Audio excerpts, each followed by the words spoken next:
ঘুষ দুর্নীতি বন্ধে অভিযোগ কেন্দ্র খুলেছেন শরীয়তপুর চিফ জুডিশিয়াল ম্যাজিস্ট্রেট আদালত। শরীয়তপুর আইনজীবী সমিতির সামনে থেকে নিয়ে বিস্তারিত জানিয়েছেন প্রতিনিধি রকিনুজ্জামান পারভেজ।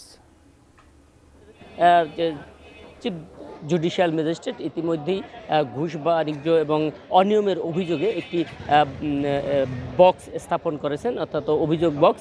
সেই অভিযোগ বক্সে পাশেই কিন্তু তিনি উল্লেখ করেছেন যে এই যে কোনো বিষয়ে কোনো কিছু ভিডিও চিত্র বা ভিডিও ধারণকৃত যদি থাকে, কোনো অভিযোগ অনিয়ম এবং দুর্নীতির কোনো অভিযোগ পাওয়া যায়, কারো অফিসিয়ালভাবে কেউ যদি কোনো অনিয়ম করে এবং ঘুষ বাণিজ্য করে, সেই ক্ষেত্রে তাদেরকে ডকুমেন্টারি হিসেবে তাদের কর্তৃপক্ষকে দিলে সেখানে আইনানুগ ব্যবস্থা গ্রহণ করবে এবং এমনটাই জানা গেছে। এদিকে রেজলিউশন আকারে, অর্থাৎ শরীয়তপুর জেলা নবনির্বাচিত আইনজীবী সমিতি তারা কিন্তু ইতিমধ্যেই একটি ঘুষকে স্বীকৃতি দিয়ে একটি রেজলিউশন করেছেন। অর্থাৎ সেই রেজলিউশনে উল্লেখ আছে যে শরীয়তপুরের আইনজীবী সমিতির পক্ষ থেকে তাদের বিভিন্ন কোর্টের, অর্থাৎ পেশকার এবং পিয়ন থেকে শুরু করে তাদের আইনজীবী সমিতি এবং পুলিশের যে কোর্ট পুলিশ রয়েছে তাদেরকে সেই কপিগুলো দেওয়া হয়েছে এবং তাদের নির্ধারিত করা দেওয়া হয়েছে। ঘুষের নির্ধারিত একটি